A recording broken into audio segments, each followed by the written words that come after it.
following program is available in high definition on Channel 700. This program is designed and produced by the community with the support of TV Cogeco.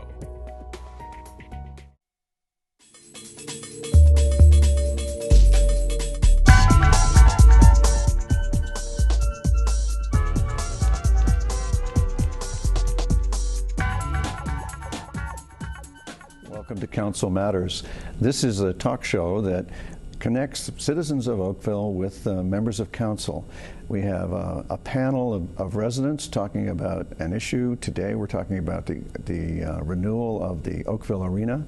And after that, first discussion, then we go to a discussion with three members of council. And you get a sense of the way public input is considered by members of council when they come to their decisions. I think this is a really good way to acquaint people with the way the Municipal Act works. It actually says that all municipal power is exercised only by council, by resolution. That makes me glad I'm a member of council, but it reminds me that I only have one vote, and that tells you why council matters. With me today is Ralph Wallace from the board of the Oakville Seniors Centre, Dana Harvey, who's a director of the Hockey Association, Bill Perras, who, in addition to being a lawyer and a former mayor of Oakville, is also a hockey star from the glory days of the Oakville Arena, when the town used to pack that arena to watch him and his brothers play. Welcome, everybody. I'm hoping that you're all familiar with the four different options that the staff and the architects have been shopping to the public on council's behalf. And I'd love to start off with hearing what you think of the different options. And Bill, you've played there, and so you have sort of hockey rights. How do you feel about the four? Well, I'm happy to be here and happy to participate. The Oakville Arena and that whole area has been an integral part of my life. I grew up in the Oakville Arena. I have fond memories of it, so I'm delighted that attention is being paid to it, that it's going to be renewed, rejuvenated, because there were concerns that the arena was so old and the roof structure was so this and that it would not be preserved. So very happy that council is moving forward and that this gem of Oakville, in my opinion, and of hockey players of my vintage, this was a classic style of arena, and I'm delighted. Well, I know that you and a lot of the other hockey players of your vintage are still playing hockey, and that's good. Do you have a preference for one or the other of the four different options? Well, we were speaking about it earlier, Dana and I, and yes, option 2 seems to be very, very attractive. I'd point out that the mayor's office has brochures available for any of the viewers who want to get caught up on this. I believe it's on the website, but as I said to Elizabeth, if you're over a certain age, it's easier just to go up and pick it up. So option 2 looks very nice, of combining the different uses. One thing I would like to see really concentrated on is the viewing area for spectators. That some arenas are much better than others for the parents and spectators. For example, I think that the viewing area at 16 Mile Complex, or the restaurant area, could have been better designed. So we now have an opportunity to design this one beautifully. Great, thanks. Dana, you've had so much to do with ice sports in this town. What's your reaction to the different options? Well, first of all, I wanted to say thanks to council for recognizing the need to keep an arena and the other facilities and add to it in that community. I think there's been so much growth in Oakville that has happened in the north that in the south it's nice to see that the importance of that to the community has been recognized by council. That being said, I'm very happy with the same option that Bill was talking about, number 2. I like the fact that it does maintain some of the heritage aspects of it. I like the fact that the ice surface is going to be made bigger, which I know has been somewhat of an issue with some of the bigger players, older players. And I think that it's going to be something that can revitalize the area. I'm thrilled with the other components, the senior center that's going in, and the preservation of what's already there with the pool and the tennis courts. But I think keeping the historic aspects of the building fits in with the neighborhood, and we're a hockey town, and everybody knows Oakville Arena. So keeping that roof the way it is, but improving what needs to be improved without having concerns with the building collapsing is fabulous. I'm very pleased with that. Thanks for that. Ralph, from a perspective of the Senior Centre and from the perspective of hockey, where do you come down on the different options? Well, first of all, I appreciate the opportunity of expressing my thoughts here. Clearly number 2, in my opinion. I like it because not only does it preserve the heritage aspect of the arena, but in fact it highlights it from the outside. So even from the outside it's highlighted. I think that spending the amount of money on number 1, which it would cost, is not a particularly good investment in our money. Because of the short lifespan, predicted short lifespan, and it doesn't really bring the heritage aspect back to its original, and it doesn't highlight it really. If for some reason the decision was eventually made to tear the present arena down, well then it would be number 4 clearly as well. But I feel number 2 is the way to go. I know it's the most expensive, but it will be there for a long time if number 2 is chosen. So is there a sense that it's worth it? Yeah, in my opinion, yes. And although we all dearly love our senior center on Kerr Street, perhaps it's time to move on. And I think that this presents a wonderful opportunity for something bigger and better. Yeah. Yeah, we were especially concerned that there's not enough room to grow the existing senior center, which is too small now for the number of seniors we have. Well, it's a matter of being too small, and the organization, the design of it doesn't lend itself to its current usage. I mean, it was designed in the early 70s, quite a different concept on what the senior center should look like, and quite a different usage at that time. So I think that a new center, as proposed in number 2, would alleviate a lot of our sound problems and interference with programs that are going on by other programs, and I think it's quite exciting, actually. Now, the kids' hockey teams that I was involved with for 12 years, we often used Oakville Arena, and I'm very sensitive to the the strong desire in Oakville for heritage preservation.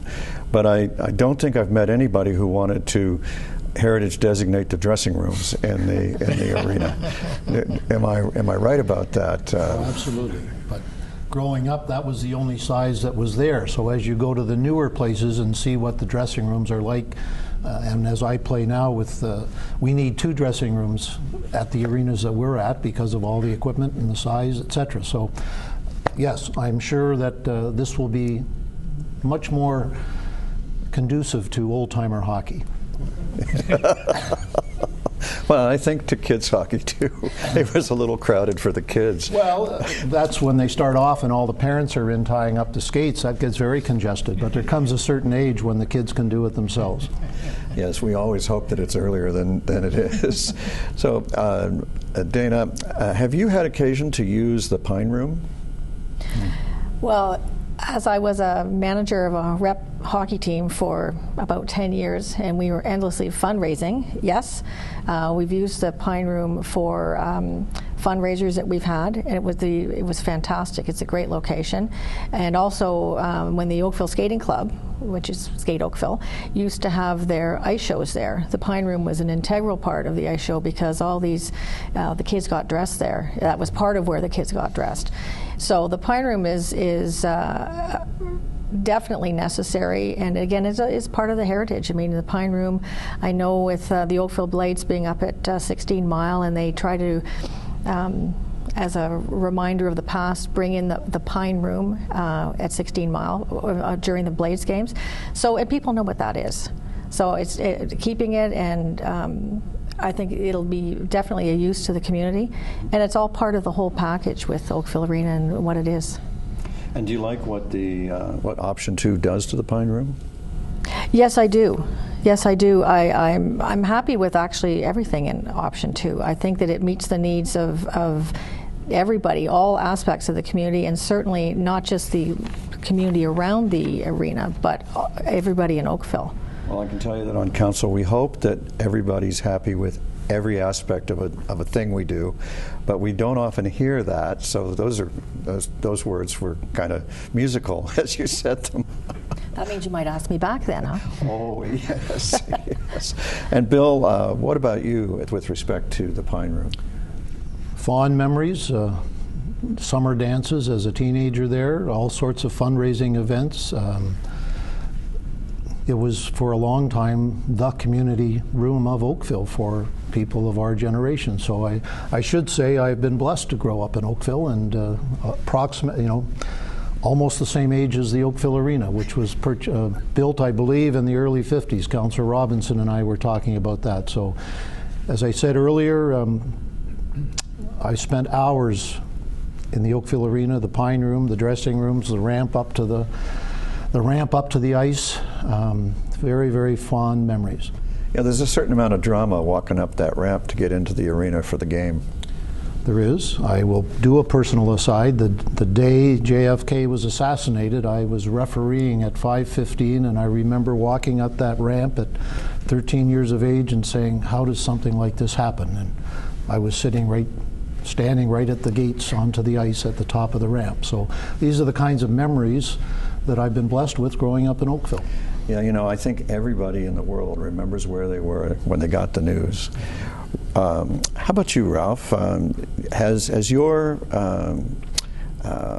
you been involved in activities in the Pine Room? Are you pleased with it? About the only activity I've been to in the Kinsman's Room or the Pine Room is the town meetings. So, but I think it's wonderful that facility will remain.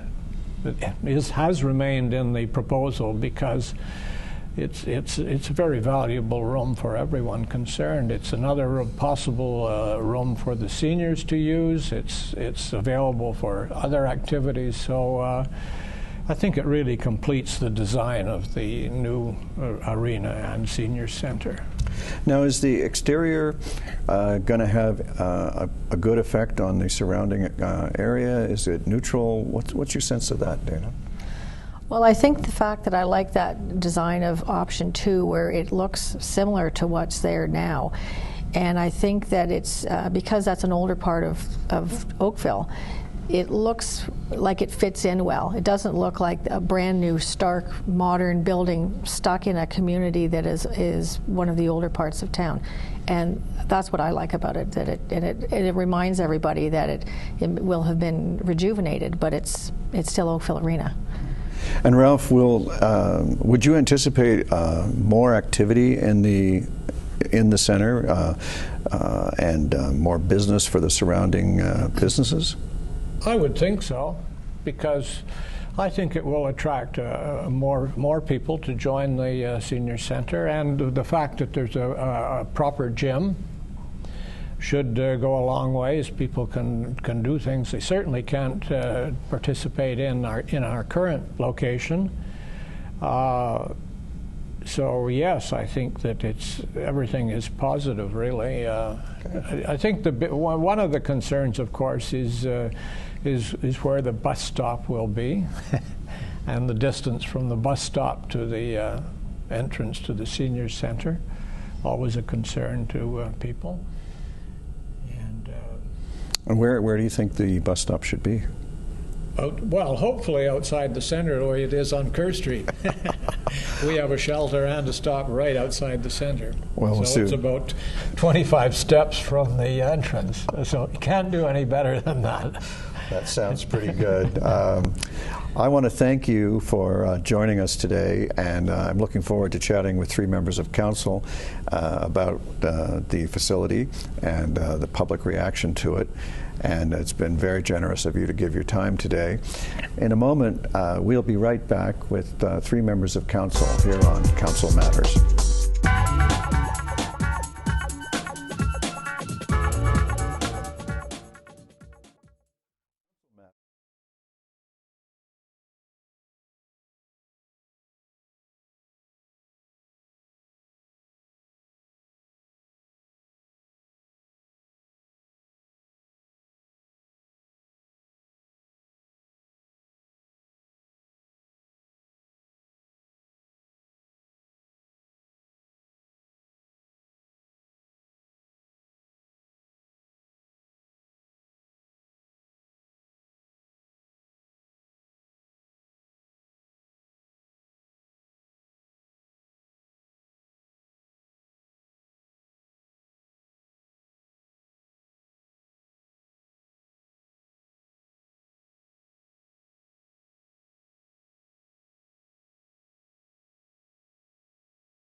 Welcome back to the second half of Council Matters. I'm joined by three members of Council. Councillor Pam Damoff, who is the Town Councillor for the South Central part of town. We call her Ward 2. Ralph Robinson, who's the Councillor for the Southwest part of town. Bronnie, Ward 1. And Councillor Cathy Duddeck, who's the Town and Regional Councillor for Ward 2. Again, that's the South Central part. And you guys have heard the conversation of the panel ahead of you about the plans to redevelop and expand, really, the Oakville Arena into what looks, for all intents and purposes, to be a community center south of the highway, which when I got here 20 years ago, everyone said there could never be a community center south of the highway for lots of different reasons, which don't seem to have come true. I'm very interested to hear from you guys because you're very plugged into your communities. And Ralph, you have a huge amount of your life invested in local hockey. What's the feedback you're getting about the four options? We didn't pre-select the panel for all liking option 2. I was kind of surprised to hear how strongly they preferred option 2. Are you hearing different? Is there a constituency out there is there support for any other option? Why don't I start with Cathy? I was very pleased, actually, to hear that the opinions that were viewed basically reflect what we've heard from the get-go. Both Pam and I have heard at the various public meetings. Option 2 seems to be the resounding preference for the community, namely because of the heritage component, but also providing something bigger and better for the seniors in the area, given that they have very kindly agreed to wanting to move down to the Kerr area. But there's other aspects of this other than the building. There's the tennis courts that will be moved and they will be redone, which is great. And both Pam and I are wanting to maybe pursue having something where the refrigeration units would maybe go out to that area to provide an outdoor rink in the wintertime. So it doesn't necessarily have to be an arena. You also have better use of the surrounding property. Well, I certainly hear a lot from people wanting outdoor skating rinks, and I know that people make them in parks and odd bits of land everywhere. Yeah. In fact, our colleague, Councillor Giddings, single-handedly maintains one all winter long. Yeah, all the other ones I know about, it's groups of friends doing it, but Dave's a demon of energy. Pam, do you have any concerns about the option 2 design, aside from the elaboration or the extra twist of the outdoor rink? I loved option 2 when I saw it, and both Cathy and I were so excited at the meeting to hear the feedback from the community that overwhelmingly they liked option 2. The only thing I'd love to see in there is some kind of fitness component, because there's really no place south of the QEW where you can go other than the YMCA. So it would be nice to have some kind of fitness component, and it would be a nice tie-in with the teams that are using it there too, if we had some treadmills, some bikes, some elliptical, that type of thing. But other than that, it's there's a walking track, the seniors are there. It's just it looks like a fabulous community, and Cathy and I both were really keen to keep the heritage component of that building, and we traveled to look at some other places where they'd done that. I know you have as well. In fact, we went together. we went to Tillsonburg, right? We went on a road trip to Tillsonburg to see what they did. So it looked like a twin of ours. Well, what I've seen of the design in option 2, I think ours is going to be even better than what they've done by far. Yeah. So it's, I meant the original Oakville Arena and the old Tillsonburg Arena looked like twins. Yeah. I'm very satisfied. I'm always hopeful that we're better than other people, so it'd be good to jump ahead. Ralph, you've had a huge amount of time in hockey, and we call it dry land training, having a little bit of exercise facilities.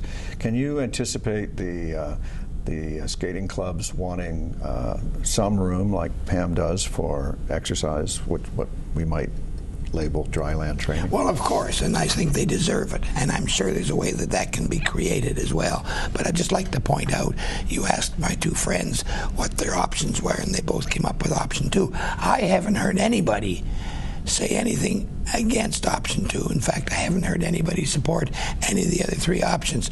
It's interesting to note, Your Worship, though, that this arena, when it was built in 1954, cost $220,000. Now we're talking about $25 million. But that's the way time progresses. And Dana was talking about, I just got to say this in our own defense. Contrary to what some people are thinking, we've done a lot of things for South Oakville. We've done the QE Park School, and now we're going to do the hospital over in East Oakville. So this is just another chunk in the progress that we're making for everybody. Well, sure. And there's the Oakville Center for the Performing Arts in South Oakville. There's the main library. There's the Centennial Pool. I'm a resident of South Oakville, and I have to admit that we haven't been completely overlooked. With respect to the paying for it, I want to reassure people, Oakville is the only community in Ontario that I know of, and I track this pretty closely, where the replacement costs of all of our facilities are fully provided for in our long-range funding. So, we work with a 10-year capital budget and an even longer outlook in terms of our asset management plan, and we boast that we're the only ones who don't have an infrastructure maintenance and renewal gap. This has been something that's taken a lot of discipline by the members of council over the last 20 years to keep the special capital levy that was introduced almost 20 years ago. Have you can you remember in your career on council, Ralph, anyone ever trying to knock the 1% capital levy off in the name of a smaller tax increase? No, sir. So this discipline thing goes way back. It works well. Now, Cathy, what do you? How do you feel about the fact that we have this boast that we're fully funded? Well, I'm thrilled because being able to sit around the regional council level and listening to some of our neighboring municipalities and some of the struggles they have meeting those demands in terms of infrastructure renewal, I'm very, very proud of what we're doing in Oakville to meet that and providing the appropriate funds for going forward. So I'm thrilled, very proud. Now, Pam, you're a first-termer, and we hope you'll run again because you've been a very valuable member of council. But how have you, what's your take on our 1% capital? Actually, it's for the last 6 years, it's been slightly more than 1% so that we could make sure our roads get to full quality. But have you ever wanted to take a nick at that, or do you subscribe to this? I know you voted for it, so I take it you have, but I want to give you a chance to speak about it. Well, and you and I have talked about it as well, and I think we all, as residents of Oakville, should be really proud of previous councils and this one for keeping it in, because when you look at other municipalities who haven't had the foresight to do it, 1% is a lot of money in people's taxes, and it is so important because our roads aren't falling apart. We are able to do some of these things. As you know, my first foray into municipal politics was to save Brookdale Pool, and that's in South Oakville, and again we were able to find the funding to do those kind of things. So I'm a huge fan of including that. Yeah, I'm very proud of the way this is a town that likes to have the money to fix the roof before the roof needs fixing, so that you don't have to go to the bank. Another one of our colleagues described our neighboring communities as having a plan to get to fully funding their infrastructure, whereas we already are. Yes. And I know that I recently saw in the paper a neighboring mayor saying that they spend 30% less than we do and raise 30% less in taxes than we do, and he said you couldn't tell the difference. But that same community has a $40 million a year maintenance, capital maintenance and renewal gap, and if they were funding that, they'd be spending 12% more than us and taxing 12% more than us. So there are ways to tell the difference, and I guess they'll find out as they deal with their infrastructure. Is there anything else around the Kerr Street facility, around the Oakville Arena Community Center? What are we going to, for example, now that it's become a community center, what should we call it? Well, one thing we haven't talked about, and I'd like to pass it over to Ralph actually on this one, because I chair the Santa Claus Parade, and we use the Kinsman Pine Room for the reception, and I was really thrilled to see that maintained. So, Ralph, you were part of bringing that in. So. Well, I'm glad you mentioned that it's called the Kinsman Pine Room, not just the Pine Room. Correct. So, if the Kinsmen are changing their name to the Kin Club, will it be the Kin Club Pine Room? No, it'll be the Kinsman Pine Room. Really? True to tradition. Okay, it's tempting to tease you about this, Go but ahead. maybe I'll leave it there. But what about the entire facility? Will we be calling it the Kerr Street Community and Seniors Center? Will we be calling it the Kerr Street Community Center? Will we call it the Oakville Community Center? I mean, how will it's in? I think you've got a lot of good ideas, but throw it out to the public. It's in Trafalgar Park. Is it the Trafalgar Community Center? When we were celebrating the 150th, the use of that property really came to the forefront in our town's history. And using it as Trafalgar Park, a lot of people said, well, where's Trafalgar Park? Because they only knew it as the old Oakville Arena property. And so if there's a way that we can, again, as people have mentioned, be true to our heritage and incorporate something within the name of that, it would be great. I don't want to lose that. Well, we've got about 30 seconds left. Pam, name the community center. Put me on No the spot. I just can't. The old Oakville Arena and Kerr Street Community Center. And I didn't get Trafalgar Park in there, Kathy. I'm sorry. Okay. That's okay. So you're very comfortable with the idea we go out to the public? Absolutely. It's their arena. Well, we do find that the public don't steer us wrong very often. Yeah. So I want to thank you for joining us today for this conversation on council matters. I hope you've seen how not only does the council have the final say in things, as I think I've explained earlier in the show, but I think you've also had a fine demonstration of how council listens to public. I don't want to rename the show Public Matters, but I will tell you that I'm very pleased that you joined us, and I hope you see how council matters.